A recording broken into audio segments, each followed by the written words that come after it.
Same camera, same person, same setup, but one of these videos looks like a high value production while the other looks like done on a 2010 webcam you found in your drawer. What's the difference? It all comes down to just a little bit of foundational knowledge, a couple of settings in OBS, and you can go from this to this. Since my original OBS video dropped, it's now been seen by almost 20,000 people, and I became kind of like the OBS guy for Whatnot. And I've helped hundreds of other sellers optimize their stream, get configuration, get everything going. And on average, you're seeing about a 40% increase in retention. So if you haven't watched the original video and you need to get set up for Whatnot, go ahead and watch that video now. I also dropped a kind of 1.5 video where I did some Q&A and some troubleshooting questions. And then you can come back and watch this, because today we're going to go in deeper and we're going to show you how to go from a decent stream to damn, that shit's crisp. Today we're mainly going to be talking about some settings that you can change in around 5 different areas of OBS, minor tweaks that will make a big difference when it's all put together. Everything is going to be native to OBS, so you don't have to worry about no sus plugins or anything like that. We're going to talk about some video settings, some audio settings, some cool little retention features you can add to your stream. We're also going to talk about how to optimize your stream, get it going nice and smooth performance wise from your computer and your stream, and then a couple of cool little things I just want to throw out at the end to get that stream looking nice, smooth, crystal clear, and crisp. So the first thing I want to cover is the audio, because I know you're hearing all of this noise, right? Tapping, finger click, button presses, right? And the reason I want to talk about the audio is because most people don't even realize that more people care about the audio than the video. Like 80% of people said they're more likely to leave a video or stream due to bad audio quality versus video quality. And it kind of makes sense when you think about it. When I think about going on watching a video or tutorial or a stream, I can kind of do with some grainy video or kind of choppy sometimes. As long as I can hear what's going on, I get most context, right? And I can actually still communicate. But when I can't really understand, or I can't hear, or there's too much background noise or static, it makes it hard to stay connected and stay in tune or involved in the conversation in the community, especially when you're doing something like Whatnot, right? It's about community engagement. And so those are just distractions that's going to take your viewers and your customers and distract them with all the noise, possibly annoy them, make them not want to come back. Me personally, I wouldn't want to stick around through that for too long as well. So the first thing we're going to do is I'm going to come in here. You have to add your microphone as a source. And I know you have it set up here in the audio mixer. We did that in the first video, and you can see even my wavelengths here are kind of all over the place. Even if I sit still, it kind of picks up everything, doesn't it? So we'll right click and add source, or use the plus button. And then what you'll do is you'll go to audio input capture. And you can see I have my mic down here, so I'm not going to create a new one, but you would just name it whatever you want. And when you're done, you're going to make sure it's still highlighted on the sources. And then you're going to come here to filters. You're gonna hit filters, and you can see I have these here and they're all off. Now, before I actually get into talking about the filters for the audio, got a couple of terms that you should know, because these are gonna be mentioned in a few of these different settings. I just kind of want to have you have an idea of what they mean as we go through it. So we have attack. So it's gonna be how fast the filter kicks in once the sound crosses a threshold. So as soon as it hears, how fast is it gonna apply the setting or the filter to your audio input, to your microphone. Hold, how long it's gonna hold the effect once it's already put in place. If I'm doing something like a noise suppression, do I want it to just sit there and hold it for 2 minutes? Same thing with release. So it's going to be attack. How fast should I apply the filter? How long should I hold it? How quickly should I drop that filter once we're done with it? And then the ratio. Most of you already know I recorded this video in 2 halves. First half was kind of all this stuff, and then I waited for some questions to pop up in various places to be able to include some additional information that you guys wanted to hear in the video. And during that little break time, I was editing the first half, and I realized I didn't quite explain this that well, and I've been trying to commit to being more clear about my messaging that I get across. So I really wanted to touch on this ratio thing again. So this is why you're getting the future PMM. We can use this example here, right? So if we're gonna say we use a 4:1 ratio, and if I start yelling like we all know that I do, and I go like 4 decibels over the limit or the threshold that I have set, what actually will happen is it will reduce it to 1 decibel. Yeah, 4:1 ratio, 3:1. So it's just a matter of how much you want that to be cut down. If you're gonna yell 4 decibels over the limit and you're having that, cut down, it's actually gonna only output 1 decibel for every 4. So if I did if I'm yelling 8, 12, 16, whatever over the limit, by that ratio, 4:1 ratio, it will cut it down. So if I'm at 12, then it's going to reduce it down to 3 decibels. Yeah, okay, I made sure I did that math right. And so that's basically how the ratios work. And I have like some general guidelines here. 2:1, obviously less of an impact. 3 or 4:1, typical, especially for someone who's yelling and has those fast level changes. And then anything above 6:1 is going to be really noticeable. That goes for any setting that you apply these ratios to. So just keep that in mind when you're messing around with it. Maybe you don't want to change the ratios too dramatically. If you're trying to maybe try some different settings. You can go from like a 3:1 to a 4:1, or 3:1 to a 2:1. It's all in the guide, but I did just want to kind of explain that a little bit better because the first take was horrible. So the first thing we're going to do is add a noise suppression. So again, you select your mic, open up the filters, you hit the plus button, and then you'll select noise suppression. And what this noise suppression filter does is kind of go through initially and kind of get rid of all those background noises, the humming, the AC, the fan, the 3D printer in the background. It kind of cuts all that stuff down right off the gate. And so you'll just add that and you'll keep it here on the method for the RN noise, and then you'll be good to go with that one. Now obviously some of the audio is still going to come through. We want to go ahead and add another like filter layer to kind of cut out some of those louder noises. And so again, you'll add a new one and you'll go to noise gate and you'll activate that. Now what this noise gate does is essentially drops audio intake when it drops beneath a certain decibel limit that you set, and it reactivates when it gets to a higher decibel limit. So even if you still have some background annoying noises like that squeaky chair or even like the tapping, and I turn this on, it should stop. You can kind of hear it kind of go straight silent when it drops beneath that limit, right?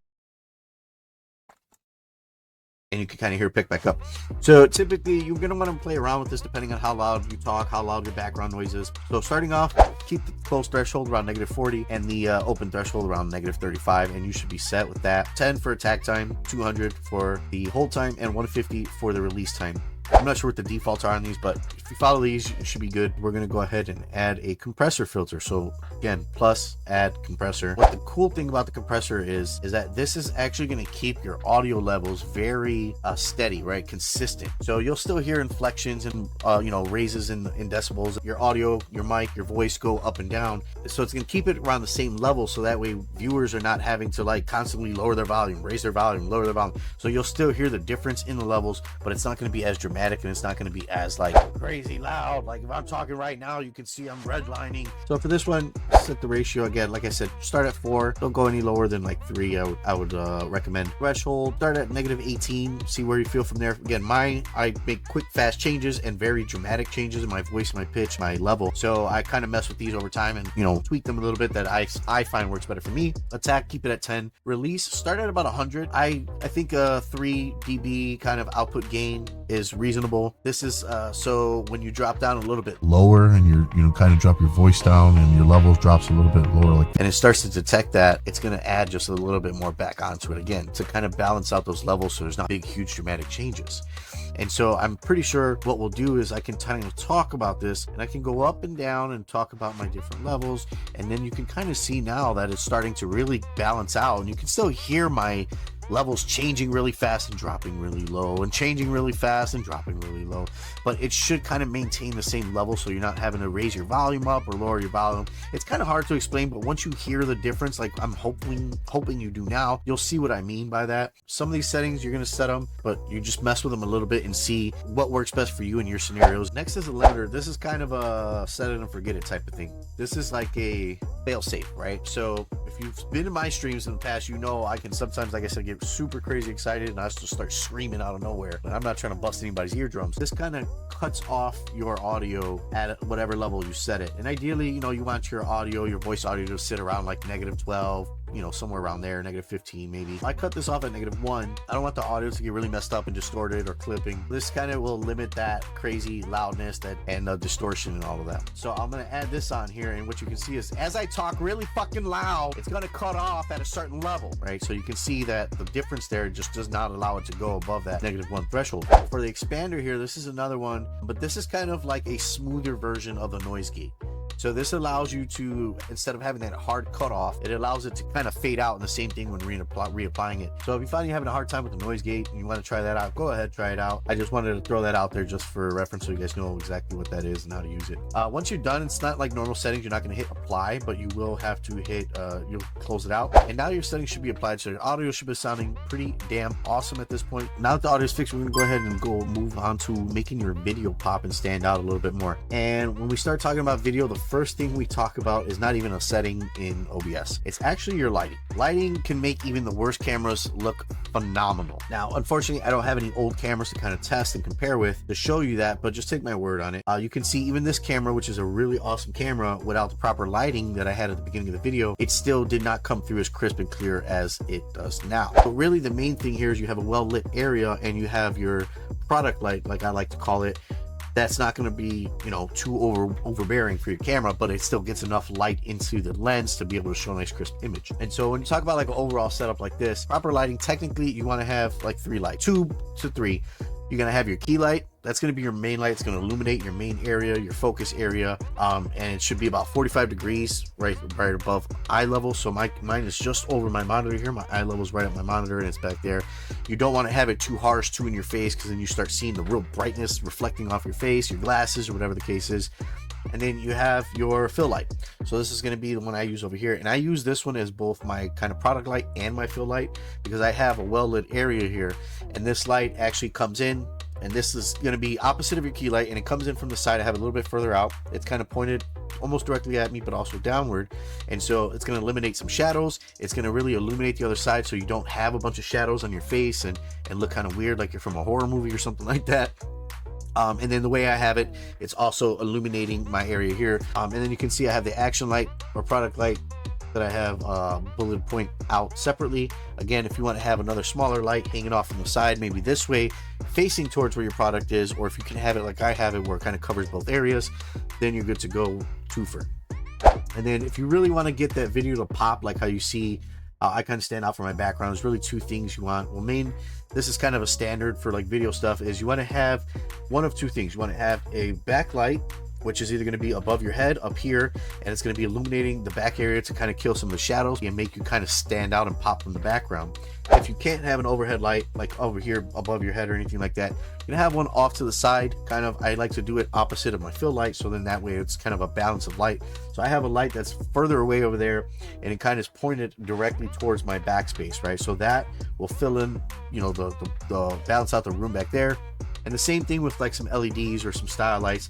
I use my neon light back there with my logo. You don't want to overdo it, but that can also create more depth and kind of a cool looking feel to it when you're watching the stream or video. Pro tip to this is, if you have really good natural daylight and you're able to stream or record during the day, and you can set up to stream in there, you'll be surprised the difference your camera will make with just inside lighting that's not properly, like proper lighting, just regular lighting, versus natural daylight lighting. Like, let's get into some of these video filters. So again, same thing, you're gonna pick your source, which is your camera, click the filters button. Now you can see if I turn this off, you can kind of almost immediately see the difference, right? Essentially what you want to do is you'll click on it, you'll add a new filter.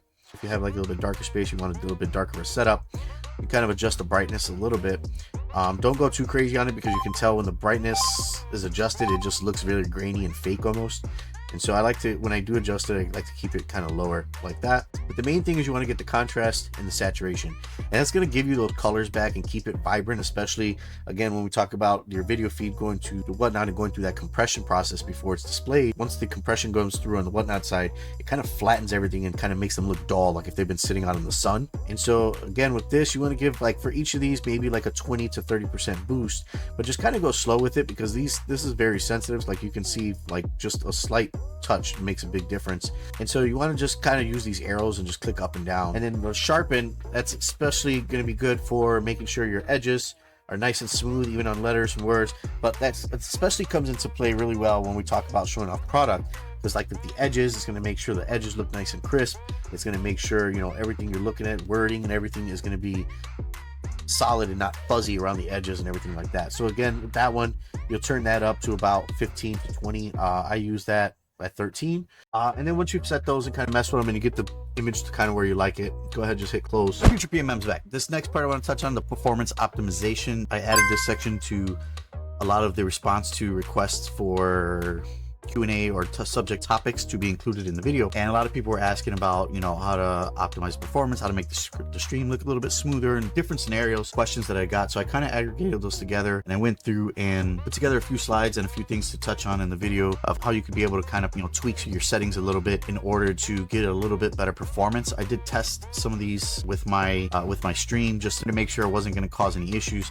However, some of this is going to be like against what the whatnot kind of recommendations are for OBS. So if you do come across any issues, just revert those back to your previous settings. So make sure you have screenshots, or you just use the guide to go back to base settings and get back to a working operating point. And then you can kind of, you know, try one setting at a time to see what's causing your issue. Some of the main settings here, I'm actually gonna show them to you live. right, before we get into this is mainly going to apply to if you have like a more higher performance PC, because some of these are going to require more resources and put a little bit more stress on your system. You want to go ahead and test these out, because in some of these instances you could be improving these settings, but then it's really taking a toll on your PC, and that's going to ultimately cause performance issues, processes to start to lag and get locked up, and it could actually make things a lot worse. So just throwing that out there beforehand. So the first one here, you want to go to settings, we're going to go to advanced, and then we're going to make sure this process priority is high. You want to make sure the renderer set to direct 3D 11. You're going to want to use your color spec at 709, and then color range you want to have full, not limited. Full is what you want here. It's going to make sure that your rig is prioritizing processing and rendering. Again, that's what I was saying about eating up different processes and resources in your computer. And the color range, you'll see it when it comes through. It's again like making those changes with, or the color changes on the filters. It's going to make sure those are going to be a little bit more vibrant and stand as true to the color as they can be. All right, so next we're going to come up here to the video settings, and I'm recording right now, so I'm not going to be able to change it. There's not much here to really talk about. It's in the guide as well, but this is going to more so come into play if you're using like a higher bit rate, right? And whatnot is having you downscale. If you go with the downscaling that they're recommending, you can set here your downscaler filter to this Lanczos. I don't really know how to pronounce it. However, there's two options here. It's going to be Lanczos and bilinear, and the difference is quality versus speed. This filter here, this downscale filter is going to be, it's going to use more resources of the PC, and it's going to give for a better downscaling experience where you're not going to be able to see the difference as much between the 1080 and the 720 HD. So it's going to give you a little bit more quality, but at the expense of some resources of your computer. Vice versa, if you're using bilinear, it's going to be a little bit less of a good quality downscale filter. However, it's not going to eat up a lot of your resources from your PC. So if you're struggling with the PC, maybe starting to get a little bit bogged down by processes and starting to see a little bit of performance issues there, you can try using this downscale filter. Again, if you're having these performance issues and you're seeing that maybe you should stick to the bilinear, I would go with bumping down your FPS, your frames per second, to 30 versus the 60. On these screens for streaming and whatnot, it's the minute difference, right? Like you're not going to notice that much of a difference for these types of things, like the 30 frames per second versus the 60, or like full 1080 versus 720. But that is going to be a performance killer if you're already struggling with resources on your PC and you're starting to notice some issues. Changing those two settings could help there. And again, vice versa, if you're looking for just a little bit more quality, you can switch that back up. The one other thing on here is, let's say I change my settings. Okay, you can see right now I have my preview is currently disabled. If you want to save on some performance resources and maybe use that to try to get like the higher FPS, you can actually just right click on here and you can see, hey, there we go. This is very small. And just uncheck this enable preview, and then that actually saves some resources from OBS for processing, or from your computer for processing that video feed. One of the features I like to use with OBS is this little built-in feature here for the status bar here. I think that's the one. Yeah, that's got to be it. Yeah, for the status bar one. And what that does is actually, if you look down here on the bottom of my screen, I'll try to blow that up, but you see like it says recording. I'm not obviously streaming or anything right now, so it's not giving me those details, but you'll see this little signal bar here that will show like what your current upload speed is and how your connection is actually doing, just like a cell phone. You'll see it go from green and all the way full till red and small, at which case you'll be noticing issues. It'll give you your current frame rates or your FPS. So if you're struggling, if your computer's struggling to keep up with it, you'll see some of those dropping. It won't be at full 60 FPS. And then you can see your CPU, your computer processor, if that's, you know, taking up a lot of resources and it's shooting up to, you know, 50% usage and all of that, you'll obviously be seeing performance issues at that time. So it's good to kind of have that there. I like to keep that enabled. If I'm starting to notice issues or people complaining the stream is choppy or not coming through, and I look down and I see my FPS is at 60, my CPU is good, and the only thing that's changed is maybe my signal is red, right? Maybe my internet's having issues, or my connection, or my upload speed. Then I can start to troubleshoot from there. You can also open up this stats thing. You can keep this off to the side, you know, of your stream or right next to your thing. This will give you more detailed information. It's just not as easily accessible. And so you can see my CPU usage, you can see my disk space available, my current memory usage, and then right here you'll see how many frames are dropped, right? So when you see that, so when you start to see the 0 over 0 and you see the number on the left is going to be your success rate versus the number number on the right is total frames. And so you'll start to see, like, if you have 1,000 on the right side and there's only 900, you're going to have like a 90% success rate, or actually this is going to be a 10% drop rate. I think this is what it shows. So you'll see that there, or you'll see, you know, your bit rate over here. If you're trying to go at, you know, 3,500 megabits per second or whatever, you know, your bit rate that you've set to, and you're seeing this over here looking how it is now, which, because I'm not streaming, but imagine if it was showing this, right? And then that would be a clear indicator, hey, I'm having some issues. You got your CPU usage, your frames per second, your FPS, and all that up there. So this is good, even though you may not know what some of this stuff is. If you can kind of just even take a screenshot when your stream is going good, take a screenshot. You can use Option Shift S. That'll open up your snap tool, I think it is, snipping tool, and you can take a quick screenshot of this when you start your stream, so you can see, okay, things are good right now, and these are the numbers that I can see when they're good. So if you start to have issues, open this menu back up and compare the two. Compare your screenshot, compare this, and then you'll know where exactly you're having those issues, and you can troubleshoot from there. Back to the settings here. The last kind of thing I wanted to touch on here is going to be back here, right? So this is different for me because of my video encoder. So when you switch your video encoder, it gives you different settings. So this is going to be for the hardware. So remember, if you do have a separate graphics card GPU, you want to make sure you're using that for your encoding. It's going to take a tremendous amount of stress off of your rig, your computer, your CPU specifically. And so that's going to give you these settings down here. If you want to increase the quality, make it look very crystal clear, crisp, you want to come here and you're going to do best quality P7. That's going to give you the highest amount of quality for the rendering. And then make sure this is at 2 still. What is going on? Make sure your bit rate is wherever you set it. I usually just leave mine at 3,500. Constant bit rate. Was there anything else on here? I don't think so. If you are using your CPU for encoding, what you want to do is set the CPU usage preset. That's what you'll see instead of like mine where it has the P1 through 7. You'll see the CPU usage preset on there. And if you're not at ultra fast, go ahead and switch that to ultra fast. Again, that's going to give you a little bit better quality. And there's another setting. There's very fast. There's, I think, like super fast, maybe, and ultra fast. So if you do see a little bit of performance issues, you can go ahead and try knocking it down one step and see if you still have those issues. If not, you're just going to want to stick with that very fast setting, because again, you could end up causing more harm than good. So I just wanted to throw that out there. Can't show the settings difference there with the way my setup is right now because I'm actually recording. And so you'll just go ahead and hit apply OK. Now that's going to be it for the optimization. Those little tweaks that we talked about really do make a bit of a difference here. But if you have the rig to do so, I would recommend making those changes along with the filters and those little performance tweaks that we put there. These can be used to either increase your performance or increase your quality. So whatever you're looking for, you can change those. You're only going to be able to get so much of a clear, right, picture and depth and quality. There's more to it than that, right? So you want to be able to throw up some engagement functions and features of your stream, do things that keep people interested, keep people's attention, keeps people guessing, right? So one of the things that I do is I use scrolling text. So if you've seen on my streams, you'll see there's a bar always scrolling across somewhere, and usually I use that for like shout outs, I use that for giveaway announcements, I use that for promotion. It's just a good way to keep people engaged in your stream, and also informative, can let people know what's going on. I've sometimes secretly thrown like a little Easter egg in there where it's just like, hey, throw this word in the chat, you know, so I know you're paying attention, and you'll get a free whatever, like a gift or something like that. And so people they know you do little Easter egg games like that, they start to look for that stuff.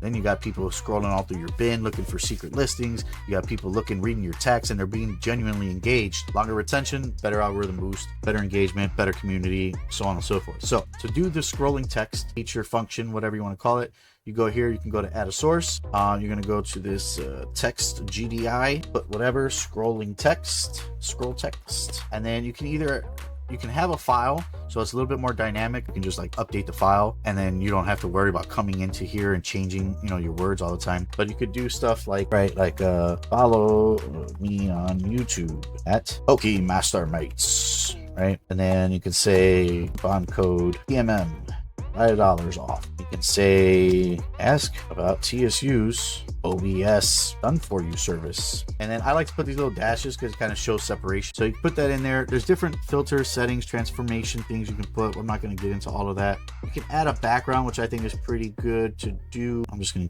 to do like a black background here. I'm gonna lower the opacity so it's just a little bit stands out, doesn't really blend in that much. Oh, yeah. All right, let's see what we got here. So let's see, maybe I could just change the font size. Go with not 256, 72. Let's see how that looks. There we go. Okay, so real quick thing, you can select from your sources, you select your text, and you get these, like, you can do these quick changes right here next to the filter. So select font, size, color. So now I've changed the size a little bit. I want this to kind of just scroll across the top like a little ticker, and now you got your scrolling text. And what you do is you just slowly move it to the side like this. No, I'm just kidding. Make sure you have your text selected, then you go to your filters, and there's actually a scrolling text or scroll filter in here. You'll create that, and then you can control the speed that you want it to go, the direction you want it to go. And so you just mess with that to see what kind of fits your mood or how you want it.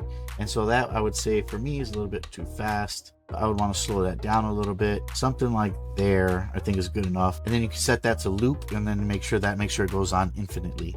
And so there's a lot of cool things you can do with built-in features within OBS. I mean, you can even, right, and this is all native within OBS. So you can add a lot of cool different features to your stream. So there's also the timer function. I don't think I've used this in my streams, and I have always meant to, but I always forget. So like, if you want to be able to count down giveaways for people, or if you want to count down a timer to like an event that's coming up on your stream or something like that, you're going to want to add a new source, a new text source. And let's say we're going to use this, a countdown timer. I wasn't even planning on including this, but I feel like this is a lot of people would want this. And you can set whatever you want to have, same settings here, right? So we'll do, let's just say we're gonna put this 80, no transformation. You don't need to put any text in there at all. Just to see how it looks, though, we can add a couple of numbers in there. Cool. So now we have this little box here. Don't pay attention to the numbers. And now make sure that you have your countdown timer, whatever you named it, have that selected. And then you're gonna go back to the tools. You're going to hit the scripts option. That's going to open this up. You're going to go to add this little plus button here to add a script, and then you'll select the countdown, right? You'll select, double click it, or hit select and then hit OK. And then you're going to choose your text source here. You're going to say countdown timer, and then you see that has changed now. So you'll set your timer to say, let's say you're counting down an hour, right? What am I doing? You're counting down an hour, and you want to have that there. And then so you can just put that, boom, and then that's there. So now you have that, and then you can, down here, you can still change the settings, but whenever you actually just make it not visible and then make it visible again, it'll restart. So if you're like worried about the timer or when you want to start it, you can actually just keep that hidden and say, all right, you know, an hour starts now. Or if you want to do your giveaway, you know, so people stop asking you about the damn giveaways, right? Because we know there's like, when's the giveaway running? When's the giveaway running? When's the giveaway running, right? So you can just, whenever you're going to run a giveaway, you start up the givey and then hit the button there, and boom, 5 minutes. Now everybody can stop asking you about when the givey's running. Really, anything you can think of, you can add. Sometimes you may have to get a little creative. Yeah. So really, the whole point about this is to make your stream a little more interactive, a little more entertaining, in order to increase, you know, viewer engagement, performance, conversion, all of that good stuff. So you can actually set a lot of this stuff up to run on shortcut. For example, let's say that I wanted to run my little QR code, right? Go find your particular scene, right? So there's different settings for all the different scenes, and then from within there you'll be able to find like this is one of my sources, right? The show countdown timer. Where's my QR code? So we'll show the QR code, and you can even do combinations of buttons. So if you want to do like control plus number 1 from the number pad, right, that'll start it for me, and then I can even do like control 9, and that will hide it. So if I apply that, you can see here on the bottom it's a hidden source, and then I just do control 1 and I can run it, and that will do that for me, right? So you can set up hotkeys to do certain things that you would like. I can hide the source. Show countdown timer, we'll say control 2 to show our countdown timer, control 3 to hide it. You can actually even use the same one. Let's say I have a secondary scene that I want to switch to. In that scene, you would say switch to scene. You would put whatever you wanted to do there. So for this one, I'll say 5. I'm going to forget all of these, but whatever. We're going to have fun with it. And then we'll come back to just me with control 4. Hit apply, hit OK. So now we have control 1. That's that guy, right? Our countdown timer is already shown, but we use the same one for on and off. So I can just hit control 2 again, and that will activate that timer again. And then I'd be like, hey, really quick, before this givey runs, I just want to show you guys this thing really quick. There we go. So you can really do a lot of cool things with the hotkeys, and then you can make yourself a little cheat sheet. So one of the reasons why I even brought up the hotkeys is I know a lot of people have a hard time going through and editing, chopping up their streams to be able to get like clips and stuff for social media for posting. What you can do is you're going to go to your settings. You're going to set up what's called a replay buffer. And so what that does, it keeps like a 30-second span or 60-second span, however you want to do it, like a rolling memory of the video. And you have that running during your stream. So you would do enable replay buffer, and you have that running during your stream. I set mine to 30 seconds. That's good enough. And then you would hit apply, hit OK, and then you would see this little button down here for start replay buffer. Now, what you could do is go back to your hotkeys, and you can set your hotkey to start and stop your replay buffer. Whenever you have two settings with the same kind of key combination or hotkey, as long as they're related, right? So start and stop, it just serves as like a toggle switch, so you don't have to do one for on, one for off. You can just do like, you know, 1-1. The main thing here is you want to get your save replay. So you can just start the replay buffer at the beginning of the stream, don't worry about it. But if you have a little hotkey here set up, or your stream deck or something set up, you can set that up to be able to save the replay. So you see I set control plus number 2 there, and then what I'll do is control 1, I'll start my stream up, and we're going about our business, and I'm showing off all the cool stuff I have going on, and yeah, we're gonna do all of that, like show that stuff and whatever the case. I don't know what I'm trying to do here. I'm just trying to make some shit up, so then that way I can go ahead and say, oh shit, wait a minute, I want to grab those last 30 seconds because I hit a fucking bomb ass card. I hit control plus 2, and I can see over here on the side that now has been populated into my videos over here. Yeah, so I went ahead and I stopped my replay buffer because I don't need that running anymore. And then I went and I linked the media source to this so I can show you. I'll start my stream up easily, and we're going about our business, and I'm showing off all the cool stuff I have going on, and yeah, there we go. I'll cut the audio off in there. I can show you how easily that grabbed that 30-second clip, and now I can just have these throughout the stream, right? And I can just take and just clip whenever I'm getting a nice packet, whenever I'm anything that I would think I would want to post on social media. I can just now sit there and just control 2, save that replay, control 2, save that replay, and now I don't have to go back through my recording to edit things. Anything you need, you can now clip it easily just by using those hotkeys. And so I thought that would be a nice, useful little thing to add at the end as one of the cool things that we can talk about. If you guys do have any questions about OBS and you need some help, feel free to jump on the Discord, shoot me a question. Make sure you guys leave a comment with whatever else you want to see. I still have a few more kind of ideas for some more OBS videos.